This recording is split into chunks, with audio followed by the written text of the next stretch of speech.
తెలంగాణలో కాంగ్రెస్ ప్రభుత్వం మరో కీలక నిర్ణయం తీసుకుంది. రాష్ట్రంలో పాత రేషన్ కార్డుల స్థానంలో కొత్త కార్డులు ఇవ్వనున్నట్లు ప్రభుత్వం స్పష్టం చేసింది. త్వరలోనే దీనికి సంబంధించిన విధి విధానాలు ఖరారు చేయనున్నారు. తెలంగాణలో కొత్త రేషన్ కార్డుల జారీపై కేబినెట్ సబ్ కమిటీ సమావేశమైంది. ఈ సందర్భంగా రాష్ట్రంలో పాత రేషన్ కార్డుల స్థానంలో కొత్త రేషన్ కార్డులు ఇవ్వాలని నిర్ణయించారు. ఇక తర్వాత జరగబోయే మీటింగ్లో దీనికి సంబంధించిన విధి విధానాలను ఖరారు చేయనున్నారు. రాబోయే రేషన్ కార్డులు స్వైపింగ్ కార్డ్స్ మోడల్ గా ఇవ్వాలని నిర్ణయించినట్టు సమాచారం.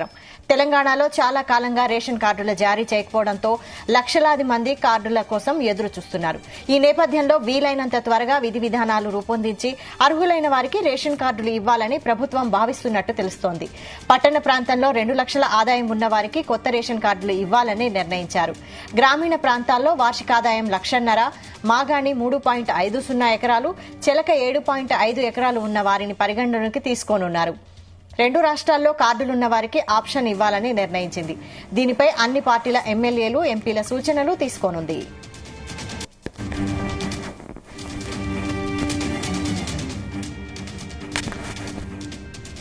ఇదే అంశంపై మరిన్ని అప్డేట్స్ మా ప్రతినిధి సతీష్ అందిస్తారు. సతీష్. వైశాలి, ఈ రోజు కొత్త రేషన్ కార్డుల మంజూరుపై సెక్రటరియట్ లో మంత్రి మండలి వర్గ ఉపసంఘం చైర్మన్ ఉత్తమ్ కుమార్ రెడ్డి అధ్యక్షతన కూడా ఈ సమావేశం జరిగింది. ఈ సమావేశంలో మంత్రి పొంగులేటి శ్రీనివాసరెడ్డితో పాటు మంత్రి దామోదర రాజనరసింహ కూడా పాల్గొన్నారు. అయితే ఈ సమావేశంలో కొన్ని నిర్ణయాలు కూడా తీసుకున్నట్టుగా తెలుస్తా ఉంది. రాష్ట్రంలో అర్హులందరికీ కూడా తెల్ల రేషన్ కార్డులు మంజూరు ఉంటుందని కూడా మంత్రివర్గ ఉపసంఘం కూడా స్పష్టం చేసింది. అయితే దానికి అనుగుణంగా కూడా విధి విధానాలు పరిశీలిస్తున్నట్టు కూడా మంత్రివర్గ ఉపసంఘం కూడా సభ్యులు కూడా నిర్ణయించడం జరిగింది. అయితే ఇటు త్వరలోనే రేషన్ కార్డు ఇచ్చేందుకు కూడా తమ రాష్ట్ర ప్రభుత్వం సిద్ధంగా ఉన్నదని, దీనికి సంబంధించి విధి విధానాలు కూడా త్వరలోనే రూపొందిస్తామని కూడా ఈ యొక్క మంత్రి మండలి ఉపసంఘం కూడా స్పష్టం చేసింది. అయితే దీనికి సంబంధించి కూడా త్వరలోనే అందరిని కూడా భాగస్వామ్యం చేసి, అంటే ఇటు ఎమ్మెల్యేలతో పాటు ఎంపీలు, అదేవిధంగా శాసన మండలి సభ్యులతో పాటు అందరి అభిప్రాయాలను తీసుకొని వారందరూ కూడా సమాచారం ఇచ్చే విధంగా కూడా లేఖలు కూడా రాస్తామని కూడా చెప్పారు. అదేవిధంగా ఇటు సక్సేనా కమిటీ సిఫారసులు కూడా పరిశీలిస్తామని కూడా చెప్పారు. అయితే దేశంలోని మిగిలిన రాష్ట్రాలతో తెల్ల రేషన్ కార్డుల అర్హత ప్రమాణం కూడా పరిశీలించి అంతర్ రాష్ట్రాల్లో కూడా తెల్ల రేషన్ కార్డులు ఉండి ఏర్పడికి కూడా గురై కావచ్చు కాబట్టి వీటన్నిటిపై కూడా అధ్యయనం చేసిన తర్వాత దీనిపై ఒక నిర్ణయం తీసుకుంటామని కూడా మంత్రి మండలి ఉపసంఘం కూడా స్పష్టం చేసింది. అయితే ప్రధానంగా అయితే ఇటు అర్హులందరూ కూడా తెల్ల రేషన్ కార్డు కాంగ్రెస్ సర్కార్ ఇస్తుందని కూడా మంత్రి మండలి ఉపసంఘం కూడా స్పష్టం చేసింది. అయితే ఇందులో కొన్ని విషయాలు కూడా ప్రస్తావించడం జరిగింది. గ్రామీణ ప్రాంతాల్లో వార్షిక ఆదాయం 1,50,000, అదేవిధంగా ఇటు మాగాని 3 ఎకరాల పై ఉన్న వారికి, అదేవిధంగా చెలకకు సంబంధించి 7 ఎకరాల నరకు సంబంధించి ఎకరాలు ఉన్న వారికి కూడా తెల్ల రేషన్ కార్డు ఇష్యూ చేస్తామని కూడా స్పష్టం చేసింది. ఇటు పట్టణ ప్రాంతాల్లో వార్షిక ఆదాయం 2 లక్షలు మించకూడదంటూ కూడా విధి విధానంలో రూపొందించే అవకాశం అయితే కనిపిస్తుంది. అయితే దీనికి సంబంధించి కూడా ప్రధానంగా ఇప్పటి వరకు చూసుకుంటే మాత్రం గత బీఆర్ఎస్ గవర్నమెంట్ లో ఒక్క రేషన్ కార్డు కూడా ఇవ్వలేదు కాబట్టి మరి తాము తెలంగాణ కాంగ్రెస్ గవర్నమెంట్ ఏర్పడిన తర్వాత అర్హులందరూ కూడా తెల్ల రేషన్ కార్డు ఇస్తామని కూడా కాంగ్రెస్ సర్కార్ స్పష్టం చేసింది. దానికి అనుగుణంగానే దానికి సంబంధించి కూడా చర్యలు కూడా చేపడుతుంది. అయితే ఈ యొక్క ఈ రోజు జరిగినటువంటి మంత్రి మండలి ఉపసంఘం సంబంధించి కూడా పలు కీలక నిర్ణయాలు కూడా తెలుసుకున్నారు. అయితే దీనికి సంబంధించి కూడా త్వరలోనే అర్హులందరూ కూడా రేషన్ కార్డులు ఇస్తాము, ఇందులో అందరూ కూడా భాగస్వాములు చేసి అందరి అభిప్రాయాలు సేకరణ చేసిన తర్వాత నిర్ణయం తీసుకున్నామని చెప్పారు. అయితే ప్రస్తుతం రాష్ట్రంలో 89,96,90,000 రేషన్ కార్డులు ఉన్నాయి కాగా రాష్ట్ర ప్రభుత్వం అధికారంలో వచ్చిందే తనకు కూడా తెల్ల రేషన్ కార్డు కోసం వెసులుబాటు ఇవ్వడం జరిగింది. దీంతో ఈ ప్రజాపాలనకు సంబంధించిన దరఖాస్తులు కూడా దాదాపు 10 లక్షల దరఖాస్తులు వచ్చాయి. అయితే వీటితో పాటు కొంతమంది మొన్ననే ఇష్యూ చేసిన ప్రకారం తెల్ల రేషన్ కార్డులో అదనంగా సభ్యులు చేర్చడం, ఇతర సభ్యులు అంటే ఎవరైనా చనిపోవడానికి సంబంధించి డిలీట్ చేయడం వంటికి దాదాపు 11,33,881 దరఖాస్తులు కూడా వచ్చాయని కూడా మంత్రి ఉత్తమ్ కుమార్ రెడ్డి కూడా స్పష్టం చేశారు. అయితే ఈ మొత్తంలో మంజూరీకి రాష్ట్ర ప్రభుత్వం చేపట్టబోయే ఖర్చు కూడా దాదాపు 956 కోట్లు అవుతుందని కూడా స్పష్టం చేశారు. కాబట్టి మొత్తం ఈ తెల్ల రేషన్ కార్డు సంబంధించి ఇష్యూ కూడా కొత్త విధానాలు అంటే స్వైపింగ్ విధానంలో ఈ యొక్క కొత్త రేషన్ కార్డులు కూడా తీసుకొస్తాం, ప్రతి ఒక్కరు కూడా మళ్ళీ కొత్తగా రేషన్ కార్డు ఇస్తామని కూడా స్పష్టం చేశారు. మరి కొత్తగా ఇటు అప్లికేషన్ చేసుకున్న వారికి సంబంధించి కూడా త్వరలోనే పూర్తిగా విధి విధానాలు కూడా రూపొందిస్తామని చెప్పారు. అయితే కొన్ని నిర్ణయాలు కూడా తీసుకోవడం జరిగింది. ఈ యొక్క మంత్రి ఉపసంఘంలో కూడా తీసుకోవడం జరిగింది. అయితే మెయిన్ గా మాత్రం ఇటు గ్రామీణ ప్రాంతాల్లో వార్షిక ఆదాయం 1,50,000 ఉన్న వారికి కూడా ఈ యొక్క తెల్ల రేషన్ కార్డు ఇస్తామని స్పష్టం చేశారు. అదేవిధంగా ఇటు మాగాని 3 ఎకరాలన్నర, అదేవిధంగా చెలక 7 ఎకరాలు ఉన్న వారికి మాత్రం రేషన్ కార్డు ఇష్యూ చేస్తామని కూడా స్పష్టం చేయడం జరిగింది. మరి పట్టణ ప్రాంతాల్లో మాత్రం వార్షిక ఆదాయం అంటే సంవత్సరానికి వార్షిక ఆదాయం 2 లక్షలు మించి ఉండకూడదు. వారందరికి కూడా అర్హులైన ప్రతి ఒక్కరు కూడా రేషన్ కార్డు ఇస్తామని కూడా మరి ఈ రోజు ఇటు మంత్రిమండలి ఉపసంఘం కూడా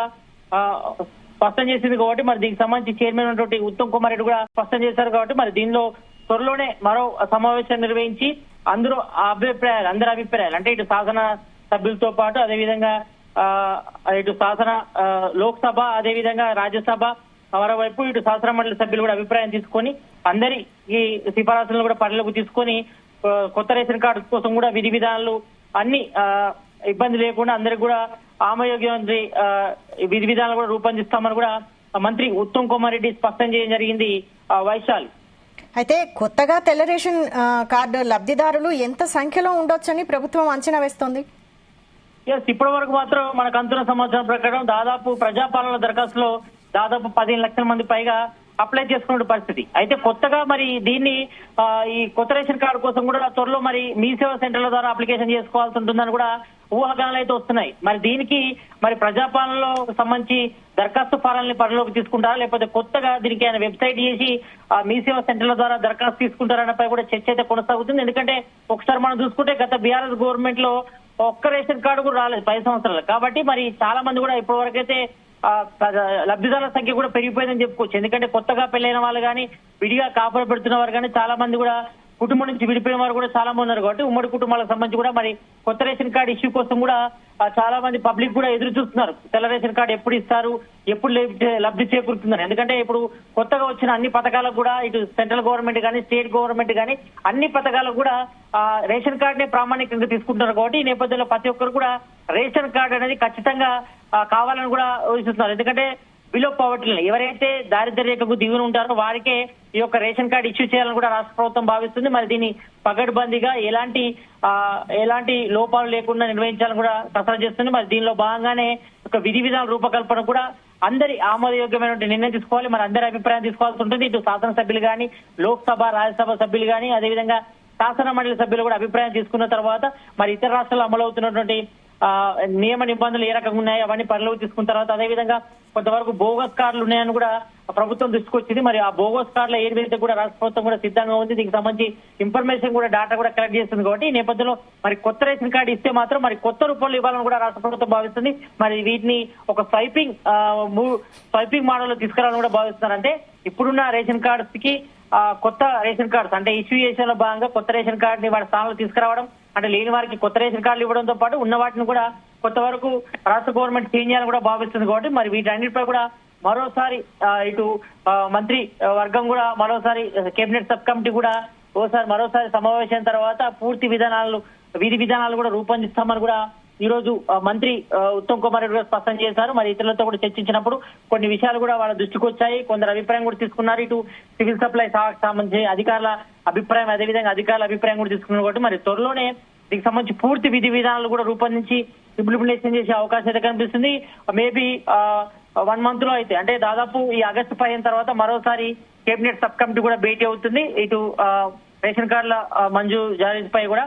కాబట్టి ఈ నేపథ్యంలో త్వరలో విధి విధానాలు రూపొందించే అవకాశం అయితే కనిపిస్తుంది. ఇప్పుడు మనకు అంతున్న సమాచారం మేరకు మాత్రం దాదాపుగా గ్రామీణ ప్రాంతాల్లో అయితే మాత్రం దీనికి సంబంధించి కూడా విధి విధానాల్లో వార్షిక ఆదాయం 1.5 లక్షల, అదేవిధంగా మాగాని వ్యవసాయం సంబంధించి మాగాని కూడా 3 లక్షల ఇటు 3 ఎకరాల పైబడిన వారికి అదేవిధంగా చిలకైతే 7 ఎకరాల పైబడిన వారికి మాత్రమే ఇవ్వాలని కూడా రాష్ట్ర ప్రభుత్వం భావిస్తుంది. కాబట్టి మరి దీనికి సంబంధించి త్వరలోనే పూర్తి స్థాయిలో విధి విధానాలు రూపొందించి అందరి అభిప్రాయం తీసుకున్న తర్వాతనే రేషన్ కార్డు ఇష్యూ చేసే అవకాశం అయితే కనిపిస్తుంది.